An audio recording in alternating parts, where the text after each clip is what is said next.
नमस्कार मेरे भाई, स्वागत है आपका आपके इस परिवार में। आज हम बात करने वाले हैं एसएससी द्वारा कंडक्ट कराए गए एक ऐसे एग्जाम के बारे में जिसकी कट ऑफ सबसे कम जाती है, जिसमें बहुत कम कंपटीशन है।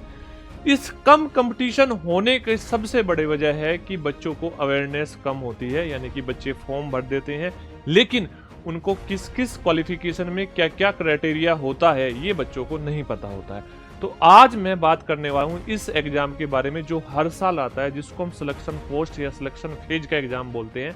और अब की बार 2026 में सिलेक्शन पोस्ट 14 का एग्जाम कंडक्ट होगा और जिसमें बड़ी वैकेंसी आएगी। और इस बड़ी वैकेंसी में अगर आप सिलेक्शन लेना चाहते हो तो आपको सारी बातें बड़े ध्यान से समझनी है। आज हम इस सिलेक्शन पोस्ट के बारे में कंप्लीट एनालिसिस करेंगे, सारी चीज जानेंगे कि क्राइटेरिया क्या होता है, किन किन डॉक्यूमेंट्स की जरूरत होती है, कि एग्जाम कैसे कंडक्ट होता है, कितनी सैलरी मिलती है, सब चीजों के बारे में ध्यान से बात समझना। देखो अगर मैं यहाँ पे देखूं, ये एक एसएससी द्वारा कंडक्ट कराया गया काफी बड़ा एग्जाम है और हर साल ये एग्जाम आता है। और अब की बार हम बात करने वाले हैं 2026 के एग्जाम के बारे में और सिलेक्शन पोस्ट 2026 में फेज 14 के एग्जाम के बारे में बात करेंगे। अब ये जो फेज 14 का एग्जाम है, मैं आपको बता दूं, इसमें जो कंपटीशन है वो सबसे कम होता है। आप एसएससी का कोई भी एग्जाम देख लो, कट ऑफ बहुत हाई जाती है, लेकिन अगर मैं इसकी बात करूं तो इसमें बहुत कम कट ऑफ जाती है, बहुत कम कट ऑफ। उन एग्जाम के मुकाबले आप सीजीएल ले लो, आप सीएचएसएल ले लो, आप सीपीओ ले लो, यहां तक कि आप एसएससी जीडी और एमटीएस को भी देख लो ना, तो उनकी भी कट ऑफ इससे ज्यादा जाती है। इसमें सबसे कम कट ऑफ जाती है।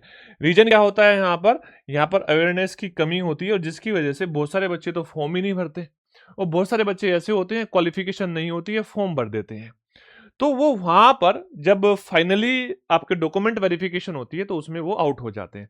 तो आपको यहाँ पर सारी चीजों को समझना पड़ेगा। देखो ध्यान से, सबसे पहले जो ये आपका एग्जाम होता है सिलेक्शन पोस्ट, इसमें 3 लेवल पर एग्जाम कंडक्ट कराया जाता है। एक होता है आपका 10th लेवल, दूसरा 12th लेवल और तीसरा ग्रेजुएशन लेवल। यहाँ पर तीनों में आपको तीनों तरह के एग्जाम आपको देखने को मिल जाएंगे। लेकिन आप ये बात ध्यान से समझना कि अगर आप तीनों की एलिजिबल हो, यानी कि आप ग्रेजुएशन हो और आप तीनों में पार्टिसिपेट कर सकते हो।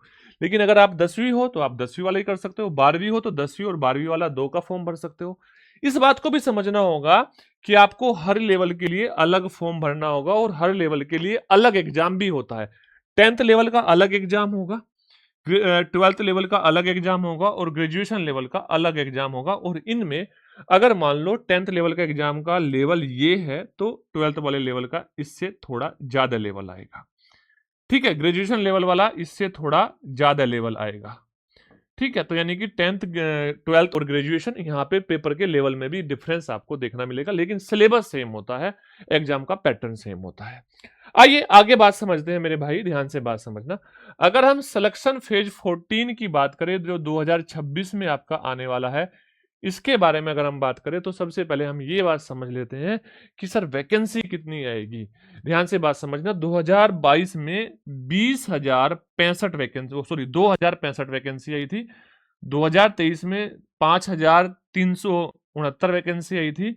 2024 में 2,049 वैकेंसी आई थी। 25 में 2,423 वैकेंसी आई थी। अगर एवरेज देखा जाए तो 2,977 वैकेंसी आ रही है, यानी कि संभावना यही है कि 3,000 वैकेंसी आपकी देखने को मिल जाएगी। अब आप बोलोगे सर वैकेंसी तो बहुत कम है, क्योंकि सीजीएल में तो 17,000 आती है ना, 16,000 आती है, 15,000 आती है। भाई सीएचएसएल में भी तो 3,000 आती है, लेकिन सीएचएसएल में हाई कंपटीशन हो जाता है, इसमें कम है। रीजन बताऊंगा क्यों कम है, पहले समझ लो। देखो ध्यान से यहां पर अगर मैं बात करूं एसएससी कैलेंडर के अकॉर्डिंग, इसका जो नोटिफिकेशन है वो मार्च से अप्रैल में आ जाना चाहिए। लेकिन मैं आपको बता दूं, अप्रैल में आ जाना चाहिए। बात समझना ध्यान से पहले कि मार्च से अप्रैल में आ जाना चाहिए। अब यहां पे 30 दिन बाद इसकी क्लोजिंग डेट होगी। जो यहां पे इसका एग्जाम का मंथ बोल रहा है वो बोल रहा है मई टू जून, यानी कि मई से जून में आपका एग्जाम कंडक्ट करा लिया जाएगा। अब आपको मैं बता दूं एसएससी में चल क्या रहा है। एसएससी में ये चल रहा है कि जो एसएससी में एग्जाम कंडक्ट हो रहे हैं उसमें एक एसएससी जीडी बहुत बड़ा एग्जाम है और जो काफी डिले हो चुका है। पहले वो जो 2025 की वैकेंसी थी उसका एग्जाम कंडक्ट कराया जाएगा, फिर ये सारे एग्जाम कंडक्ट हो गए, यानी कि हो सकता है आपका ये एग्जाम अप्रैल और मई में आपको देखने को मिले नोटिफिकेशन। ऐसा भी हो सकता है कि आपका नोटिफिकेशन मार्च से अप्रैल में ही आ जाए, लेकिन ये बात निश्चित है, आपका जो एग्जाम कंडक्ट होगा वो मई में नहीं होने वाला, फिर वो जून, जुलाई में कंडक्ट होने की संभावना है, ये मिनिमम टाइम है। इससे पहले आपका एग्जाम कंडक्ट नहीं होगा, तो ये बात आप ध्यान से समझ लेना। तो आपके पास 3 से 4 महीने का समय है, इस 3 से 4 महीने के समय में आप इसकी प्रिपरेशन इजीली कर सकते हो। अब यहाँ पे बात करें कि एज लिमिट क्या होती है, ध्यान से बात समझना। आपकी मिनिमम एज यहाँ पे 28 साल होती है और मैक्सिमम एज मैं आपको बता दूं, कुछ एग्जाम्स के लिए 25 साल होती है, कुछ के लिए 28 साल होती है, कुछ के लिए 30 भी होगी, कुछ के लिए 33 भी होगी, और मैक्सिमम कहाँ तक जा सकते हो आप, 42 साल तक जा सकते हो। ये इनका क्या होता है, एज लिमिट होती है। अच्छा, जो ये मैंने एज लिमिट बताई, ये आपकी क्या होगी, ये आपकी जर्नल की है। अगर हम यहाँ पे बात करें ओबीसी की, तो आप यहाँ पे इसमें 3 साल ऐड कर लेना ओबीसी में। अगर हम बात करें यहाँ पे एससी एसटी की, तो 5 साल ऐड कर लेना। और अगर हम यहाँ पे बात करें पीडब्ल्यूडी की, तो 10 साल आप यहाँ पर ऐड कर लेना। ठीक है, तो ये आपका क्या होता है, एज लिमिट होती है। अब यहाँ पे जो पोस्ट आती है, उन पोस्ट में लेवल 1 से लेकर, कहां से लेकर, लेवल 1 से लेकर लेवल 7 तक की जॉब होती है। लेवल 1 में आप देखोगे, लेवल 1 में क्या होता है, 4th ग्रेड होते हैं। जैसे एमटीएस वाली होती है ना, जो एमटीएस एसएससी एमटीएस, वो लेवल 1 की होती है, लेवल 1 की। ठीक है, जैसे आप देखोगे सीपीओ में जो सब इंस्पेक्टर होते हैं ना, यहाँ पे फायर ब्रिगेड में भी वैकेंसी आती है, वो लेवल 6 की होती है। अगर हम बात करें यहाँ पे ऑडिट टैक्स असिस्टेंट, लेवल 4 की वैकेंसी होती है। ऐसे आप समझोगे ऑडिटर लेवल 5 की वैकेंसी होती है। अगर हम बोलेंगे इनकम टैक्स इंस्पेक्टर, तो लेवल 6 की वैकेंसी होती है। मैं आपको बस एग्जांपल दिया, मैंने आपको बताया यहाँ पे लेवल 1 से। अच्छा, पुलिस, जैसे आप देखोगे पुलिस कांस्टेबल में आप देखोगे तो ये लेवल 3 की वैकेंसी होती है। ठीक है, आपको बस इतना सा बताना चाहता हूं कि यहाँ पर 7 लेवल आपको देखने को मिलेंगे। इनकी क्वालिफिकेशन अलग अलग होगी, इनमें अलग अलग क्राइटेरिया आपको एजुकेशनल मांगा होगा। ठीक है, बड़े ध्यान से बात आपको समझनी है। तो ये आपका क्या हो गया, लेवल। अच्छा, यहाँ पे अगर मैं आपको बताऊं लेवल के अकॉर्डिंग सैलरी, अगर सबसे कम मैं सैलरी की बात करूं, तो जैसे ही आप इसमें जॉब में जाओगे तो आपको 30,000 प्लस आपको सैलरी मिलने वाली है। ये मिनिमम सैलरी मैंने आपको बताई। अच्छा, जैसे आप मैक्सिमम में जाओगे तो यहाँ पे आपको सैलरी 80K प्लस मिलने वाली है, यानी कि अगर आप पे लेवल 7 पे गए, तो ये इसका सैलरी का स्ट्रक्चर होता है। अब आप इस बात को समझ लो, अगर आपको यहाँ पे सिलेक्शन लेना है तो सिलेक्शन की प्रोसेस क्या होती है। सिलेक्शन के 2 स्टेज होते हैं। फर्स्ट स्टेज में आपका सीबीटी टेस्ट होता है, कंप्यूटर बेस्ड टेस्ट होता है, ऑब्जेक्टिव वाला। और सेकंड स्टेज होती है आपकी डॉक्यूमेंट वेरिफिकेशन। आपको बताऊं, सबसे ज्यादा जो बच्चे बाहर होते हैं, वो बाहर होते हैं इस डॉक्यूमेंट वेरिफिकेशन में। रीजन बड़ा क्यों होता है, जब तो ये नोटिफिकेशन देखा, भाई 10वीं पास है, 12वीं पास है, ग्रेजुएशन पास है, हमने फॉर्म भर दिया, सारी पोस्ट भी भर दी, कहीं ना कहीं किसी ना किसी पोस्ट में सिलेक्शन भी हो जाता है क्योंकि कट ऑफ कम जाती है। तो फिर होता क्या है, उनके पास ये डॉक्यूमेंट्स नहीं मिलते। डॉक्यूमेंट्स नहीं मिलते कैसे, जैसे मान लो मैं आपको एक एग्जाम्पल देके बता रहा हूँ। आप ये बताओ, मान लो कोई लेबोरेटरी वाले की यहाँ पर लेबोरेटरी वाले के यहाँ पर कोई पोस्ट है, या लाइब्रेरी वाले की कोई पोस्ट है, तो आप ये बताओ, उनके लिए तो कोई ना कोई डिप्लोमा होना चाहिए ना। हाँ या ना। अगर आपके पास वो डिप्लोमा नहीं है, तो फिर आप उसमें सिलेक्शन नहीं ले सकते। तो यही चीज होती है जिसकी वजह से इसकी कट ऑफ कम जाती है। अच्छा, एग्जामिनेशन में स्टेज 1 में आता क्या है, यानी कि जो आपका सीबीटी 1 होता है, उसमें क्या आता है आपको बता दूं, टोटल 100 क्वेश्चन आते हैं। एक क्वेश्चन 2 नंबर का होता है, और इसमें 4 सब्जेक्ट आपके पूछे जाते हैं। जनरल इंटेलिजेंस, ठीक है, आपकी जनरल अवेयरनेस यानी कि आपकी रीजनिंग पूछी जाएगी, जीके पूछी जाएगी, क्वांटिटेटिव एप्टीट्यूड यानी कि मैथमेटिक्स पूछा जाएगा, और यहाँ पे आपकी क्या होगी, इंग्लिश होगी। आपकी बेसिक इंग्लिश पूछी जाएगी। 25-25 क्वेश्चन होंगे, एक क्वेश्चन 2 नंबर का, तो टोटल 200 नंबर का पेपर होगा, 100 क्वेश्चन। अब ये 200 नंबर का पेपर 100 क्वेश्चन आपको 60 मिनट में करना होगा, यानी कि समय काफी कम होगा। यहां पर आपको समय की मार पड़ेगी 100 क्वेश्चन करने में। नेगेटिव मार्किंग भी है, अगर आप एक क्वेश्चन गलत कर देते हो तो आपका 0.5 मार्क्स यानी कि 1/4 की नेगेटिव मार्किंग है, ये आपका नेगेटिव कर दिया जाएगा, माइनस कर दिया जाएगा, जिसकी वजह से आपकी कट ऑफ डाउन होगी। अच्छा, यहाँ पे मैं मेन पोस्ट के बारे में बता रहा हूँ।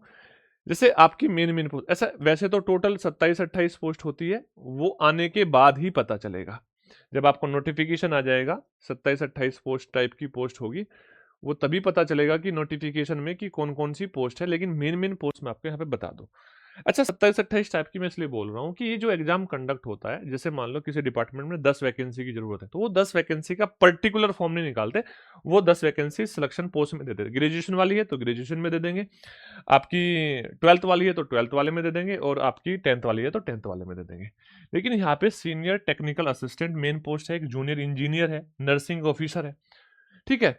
यहाँ पे आपका यूडीसी है, क्लर्क है, फार्मिस्ट है, लाइब्रेरियन है, ड्राइवर है, मैकेनिक है। यहाँ पे आपके जो फायर ब्रिगेड में सब इंस्पेक्टर होते हैं वो भी वैकेंसी आती है, ठीक है ना। तो बहुत सारी ऐसी वैकेंसी आती है जो यहाँ पे आती है, ध्यान से बात समझ लेना। अब मैं आपको बता दूं यहाँ पर जो ये आपका सिलेबस है, आप सिलेबस यहाँ पे देख सकते हो। ये आपका मैट्रिकुलेशन लेवल का है, यानी कि 10वीं पास वाले बच्चों के लिए आपका सिलेबस है। ये आपका मैथमेटिक्स है। मैथमेटिक्स में आप देखोगे नंबर सिस्टम पूरा का पूरा अर्थमेटिक आएगा, अर्थमेटिक आएगा मैथमेटिक्स में, ये आपका ठीक है, यही है ना नंबर सिस्टम स्क्वायर एवरेज। हाँ, ये मैथमेटिक्स है, ये आपका 10th का, ये आपका 12th का, और ये आपका ग्रेजुएशन का, ठीक है। ये आपका ग्रेजुएशन का, ध्यान से बात समझ लेना। जो 10th है उसमें तो अर्थमेटिक आएगा, लेकिन जो आपका 12th है और आपका ग्रेजुएशन है, इसमें अर्थमेटिक प्लस एडवांस, यानी कि आपका अंक गणित और उच्च गणित दोनों गणित आने वाले हैं इनमें, ठीक है। यहां पे आपका ये जो है ये रीजनिंग का सिलेबस है, आप इसका स्क्रीनशॉट ले सकते हैं, अपना सिलेबस पूरा का पूरा पढ़ सकते हो। आपको उतना ही पढ़ना है, अगर आपको 10वीं की एग्जाम देना है तो आपको इतना ही पढ़ना है, ये टॉपिक कवर करने हैं। 12वीं का देना है तो ये टॉपिक कवर करने हैं, और ग्रेजुएशन वाले में ये टॉपिक कवर करने हैं। ग्रेजुएशन वाले में कुछ टॉपिक ज्यादा होते हैं। चलो आगे बढ़ते हैं। ये आपका किसका है? जनरल अवेयरनेस का है। ये आपका 10th का, ये आपका 12th का, ये आपका ग्रेजुएशन का। इसी प्रकार से अगर हम बात करें यहां पर, ये आपका क्या होगा? इंग्लिश का होगा, 10th 12th और ग्रेजुएशन। ये आपका पूरा का पूरा सिलेबस है, आप अपने सिलेबस के अकॉर्डिंग पढ़ाई करना। अच्छा, मेरी बात इस बात तरीके से समझ लेना कि आपको यहाँ पे डिप्लोमो की जरूरत पड़ेगी। आप जिस से मान लो आप यहाँ पे फार्मिस्ट बनना चाहते हो तो आपको बी फार्मा या कोई भी डिप्लोमा आपके पास होना चाहिए। लाइब्रेरियन बनना चाहते हो तो लाइब्रेरियन का डिप्लोमा आपके पास होना चाहिए। नर्सिंग ऑफिसर बनना चाहते हो तो इसमें कोई डिप्लोमा होता होगा, वो आपको चाहिएगा, ठीक है ना। तो ध्यान से बात समझनी है, आपके पास डिप्लोमा होगा तो आप फॉर्म भरोगे तो सिलेक्शन लेना आपके लिए आसान हो जाएगा। उम्मीद करता हूं सारी बातें आपको समझ आई होगी। कट ऑफ क्यों कम जाती है ये भी आपको पता चला होगा। अगर आपका अभी भी कोई डाउट है, तो आप कमेंट सेक्शन में जरूर बता सकते हैं। अपने किसी दोस्त के पास में जो ये चीजें कर रहा है उसको ये वीडियो शेयर कर सकते हैं, ठीक है। तो उम्मीद करता हूं चीजें समझ आ गई होगी। चलो, दूसरी चीज एक बात समझना है यहाँ पे कि आप हमारा टेलीग्राम जरूर ज्वाइन करना, स्मार्ट विंग्स के नाम से। किसके नाम से? स्मार्ट विंग्स के नाम से आप ज्वाइन करना। आपको यहाँ पे कंप्लीट चीजें बताई जा रही होगी, आप इसको ज्वाइन कर लेना, ठीक है। चलो मिलते हैं नेक्स्ट वीडियो में। जय हिंद, जय भारत।